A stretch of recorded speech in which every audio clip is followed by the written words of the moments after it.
नमस्कार मित्रांनो, मी सुभाष नागरसे, सहशिक्षक श्री दिगंबर जैन गुरुकुल प्रशाला व कनिष्ठ महाविद्यालय सोलापूर. महाराष्ट्र शासनाच्या सेतू अभ्यासक्रम म्हणजेच ब्रिज कोर्स इयत्ता 10वी विषय विज्ञान आणि तंत्रज्ञान भाग 2मध्ये आपणा सर्वांचं मी स्वागत करतो आहे. मित्रांनो, आज आपण चाचणी क्रमांक 1वर चर्चा करणार आहोत, जे तुम्ही यापूर्वी सोडवलेलं आहे. तर चला सुरुवात करूया चाचणी क्रमांक 1. मित्रांनो, चाचणी सुरू करण्यापूर्वी ही सर्व माहिती तुम्ही भरलेली असेल की राज्य शैक्षणिक संशोधन व प्रशिक्षण परिषद महाराष्ट्र पुणे पूर्वतयारी सेतू अभ्यासक्रम चाचणी क्रमांक 1 असं लिहायचं आहे. स्वतःच्या शाळेचं नाव, तुमचं स्वतःचं नाव, इयत्ता 10वी, तुकडी असेल तर तुकडी, विषय विज्ञान आणि तंत्रज्ञान भाग 2, 15 गुणांसाठी ही चाचणी असणार आहे आणि 30 मिनटं वेळ आहे. ही चाचणी तुम्हाला A4 साईज वहीमध्ये अथवा फुलस्केप पेजवर सोडवायचा होता.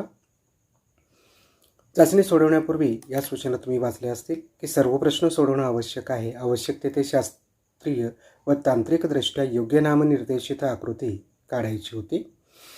उजव्या बाजूचे अंक हे गुण दर्शवितात. मित्रांनो, सुरुवात करूया आपण प्रश्न क्रमांक 1. खालील प्रश्नांची एका वाक्यात उत्तरे लिहा. कोणतेही 5 सोडवायचे आहेत आणि गुण आहेत 5. यातला पहिला प्रश्न आहे, अनुवंशिकता म्हणजे काय? खूप सोपा प्रश्न आहे. तर मित्रांनो, मातापित्यांची शारीरिक किंवा मानसिक लक्षणे संततीमध्ये संक्रमित होण्याच्या प्रक्रियेस अनुवंशिकता असं म्हणतात. थोडक्यात अनुवंशिकता म्हणजे मातापित्याची शारीरिक किंवा मानसिक लक्षणं संततीमध्ये म्हणजे मुलांमध्ये संक्रमित होण्याची प्रक्रियेस अनुवंशिकता असं म्हणतात. नंतर प्रश्न दुसरा आहे, गुणसूत्रे मुख्यतः कशाने बनलेली असतात? मित्रांनो, गुणसूत्रे ही मुख्यतः केंद्रक आम्ल आणि प्रथिन यांनी बनलेली असतात. पुढे जाऊया. प्रश्न क्रमांक 3. खालील गुणसूत्रांच्या प्रकाराला योग्य नाव द्या, असा हा प्रश्न आहे. आणि या ठिकाणी तुम्हाला गुणसूत्र दाखवलेली दिसतील. हा एक गुणसूत्र आहे आणि इथे दुसरा आहे. या पहिल्या गुणसूत्राला नाव आहे ते म्हणजे मध्यकेंद्री, यालाच मेटासेंट्रिक असं म्हटलं जातं. मध्यकेंद्री गुणसूत्र. आणि हा जो दुसरा आहे याचं नाव आहे उपमध्यकेंद्री म्हणजेच सब मेटासेंट्रिक असं इंग्लिशमध्ये त्याचं नाव आहे. प्रश्न क्रमांक 4 आहे, उत्सर्जन म्हणजे काय? आपल्या शरीरामध्ये जे त्याज्य पदार्थ तयार होतात ते जर शरीरामध्ये आहे तसे राहिले तर आपल्याला विविध आजार, व्याधी, विकार जडतात. त्यांना आपल्या शरीराच्या बाहेर टाकलं पाहिजे. ही जी प्रक्रिया आहे ती म्हणजे उत्सर्जन.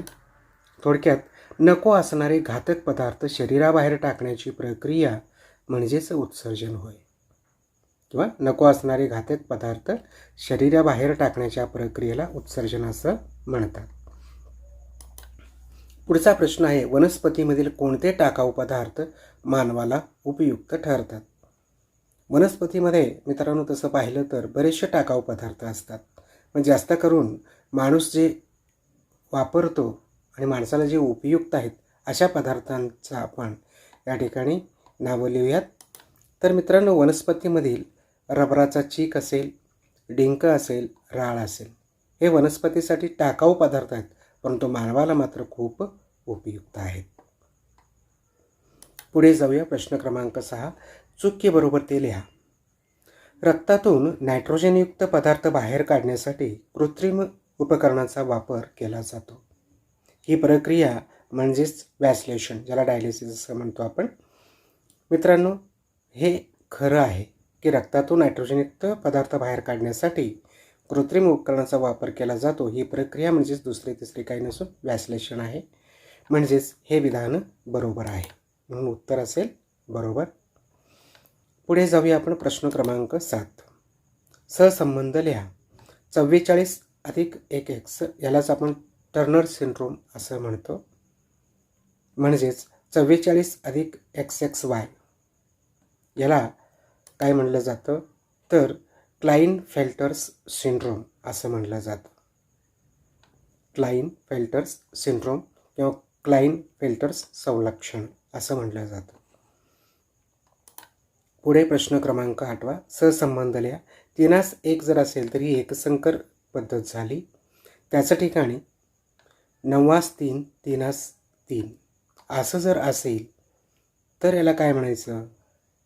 3 एकसंकर आहे तर 9 यालाच द्विसंकर असं म्हटलं जातं. म्हणजे पहिल्या दोनांमध्ये जे संबंध आहे तेच आपण पुढे दुसऱ्यामध्ये लावायचं आहे. अशा प्रकारे हा प्रश्न क्रमांक 1 ज्यातील 5 उपप्रश्न तुम्हाला सोडवायची होती. थोडक्यात उत्तरं किंवा एका वाक्यात एका शब्दात या प्रकारचे हे प्रश्न असतात. पुढे जाऊया. प्रश्न क्रमांक 2. खालील प्रश्नांची थोडक्यात उत्तरं लिहायची. कोणतेही 5 10 गुण. या ठिकाणी पुन्हा प्रत्येक उपप्रश्न हा 2 गुणासाठी आहे. चला सुरुवात करूया. पहिला प्रश्न. खालील गुणसूत्राच्या आकृतीला योग्य नाव द्या. इथे एक आकृती दिली, ही आहे ती आकृती.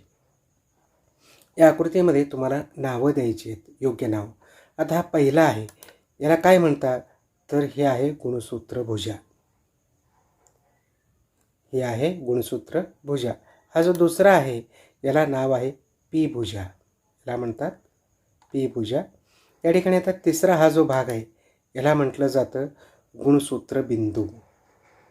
आणि इथे हे जे आहे याला नाव आहे क्यू भुजा असं म्हटलं जातं. तर हे 5वं आणि शेवटचं याला म्हटलं जातं DNA, डिऑक्झिरायबो न्यूक्लिक ॲसिड. मित्रांनो, हे 5 नावं या ठिकाणी आहेत. चला आता पुढे जाऊया. प्रश्न क्रमांक 2. खाली मेंडेलचा एकसंकर संततीचा प्रयोग दर्शविण्यात आलेला आहे. खाली म्हणजे बाजूला दाखवलेले रिकाम्या जागी योग्य उत्तर लिहून तुम्हाला तक्ता पूर्ण करायचं आहे. मेंडेलचा हा एकसंकर संतती प्रयोग इथे आहे. इथं तुम्हाला 4 बॉक्स दिसतात. या बॉक्समध्ये तुम्हाला योग्य तो माहिती भरायची आहे. मेंडेलच्या एकसंकर संततीच्या प्रयोगामध्ये जनक पिढी P1 साठी जी स्वरूपविधा आहे त्यामध्ये उंच आणि बुटकी ह्या 2 लक्षणांचा विचार केला. जनुकविधा कॅपिटल TT आहेत आणि बुटकीसाठी छोट्या TT आहे. तर युग्मक जो घेतला गेला याच्यामधला T आणि याच्यामधला स्मॉल t या दोघांचा मिळून पहिली पिढी जी मिळणार आहे ती स्वरूपविधा काय असेल?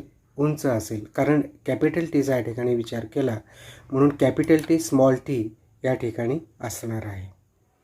त्यानंतर जनक पिढी P2 ही झाली जनक पिढी P1. जनक पिढी P2 याच्यामध्ये F1चे स्वयंपरागण अपेक्षित आहे. आता स्वरूपविधा उंच आणि उंच याचाच विचार करूया. जनुकविधा आहेत कॅपिटल T छोटा t आणि कॅपिटल T छोटा t. आता युग्मक याच्यामधला TT घेतला आणि याच्यामधला पण TT घेतलं. पुरुष युग्मक पुयुग्मक TT आणि स्त्री युग्मकांमध्ये सुद्धा कॅपिटल T छोटा t. आता आपल्याला काय करायचं आहे की या दोघांचा जर विचार केला या ठिकाणी कॅपिटल T आणि स्मॉल t स्त्री युग्मक पुयुग्मकाचं मिळणारं हे उंच प्रभावी जे लक्षणं आपल्याला दिसणार आहे म्हणून कॅपिटल TT असणार आहे उंच.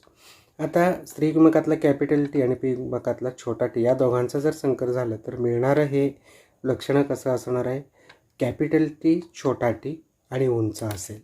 म्हणून या ठिकाणी कॅपिटल T छोटा t उंच हे प्रभावी असणार आहे.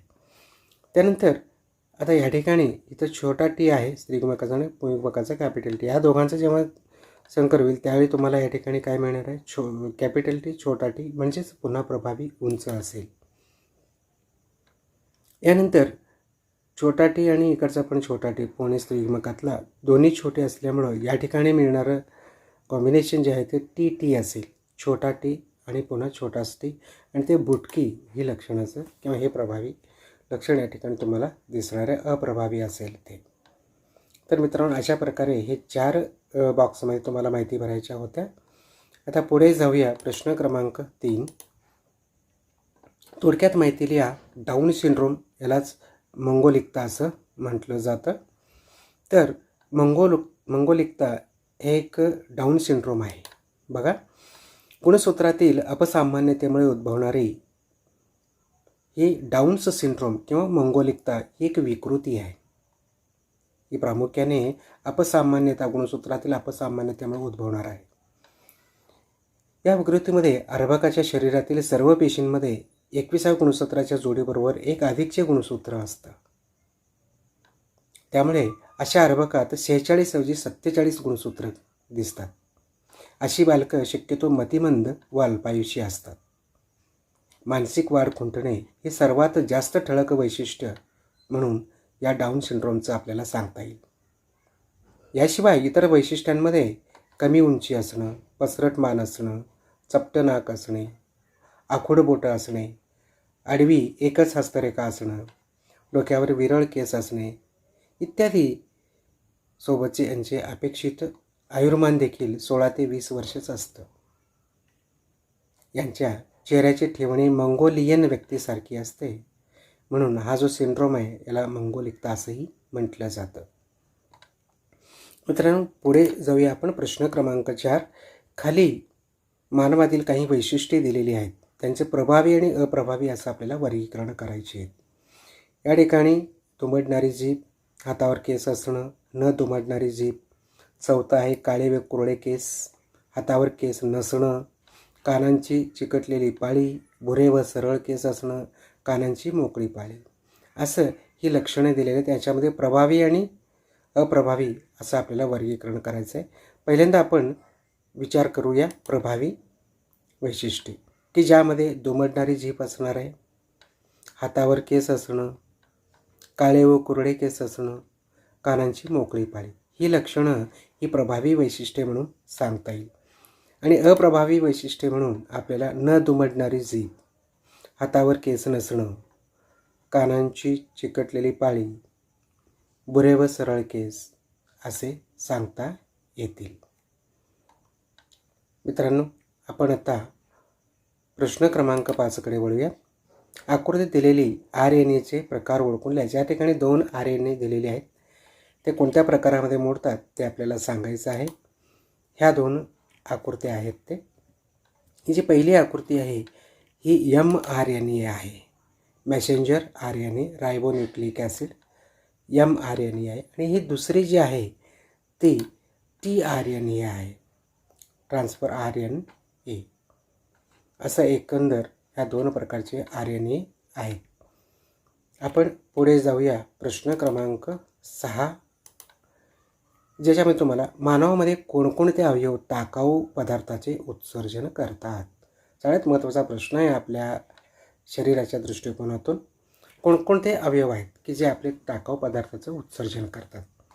तर मित्रांनो, आपल्याला माहीत आहे की मानवांमध्ये टाकाऊ पदार्थाचं उत्सर्जन करणारं म्हणजेच उत्सर्जन संस्था ह्या पुढीलप्रमाणे आहेत, की ज्यामध्ये वृक्काची एक जोडी आहे म्हणजेच पेअर ऑफ किडनीज, मूत्रवाहिनीची जोडी आहे पेअर ऑफ युरेट्रस, मूत्राशय आहे दॅट इज युरिनरी ब्लॅडर, आणि मूत्रोत्सर्जक नलिका आहे दॅट इज युरेथ्रा.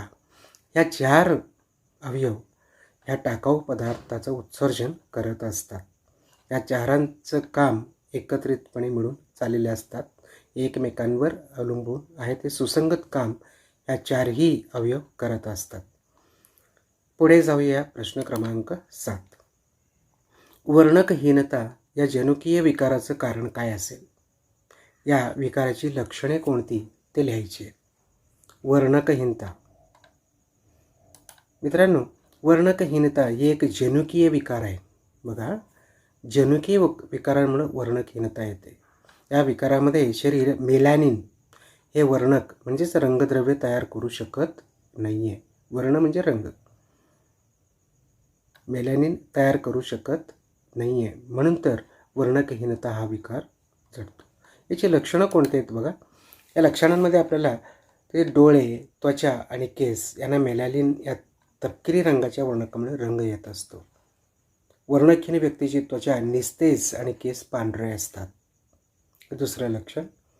तिसरं, डोळे सामान्यपणे गुलाबी असतात कारण परितारिका आणि दृष्टीपटल यामध्ये वर्णकच नसतं. मित्रांनो, मला वाटतं की तुम्हा सर्वांना ही चाचणी सोडवलेली असेल. फक्त उत्तरं तुम्ही थोडंसं चेक करा. माझा व्हिडिओ आवडला असेल तर माझा यूट्यूब चॅनल आपण सबस्क्राईब करा, शेअर करा, लाईक करा आणि बेल आयकॉनला प्रेस करा. यासह आपणा सर्वांचे मनापासून धन्यवाद.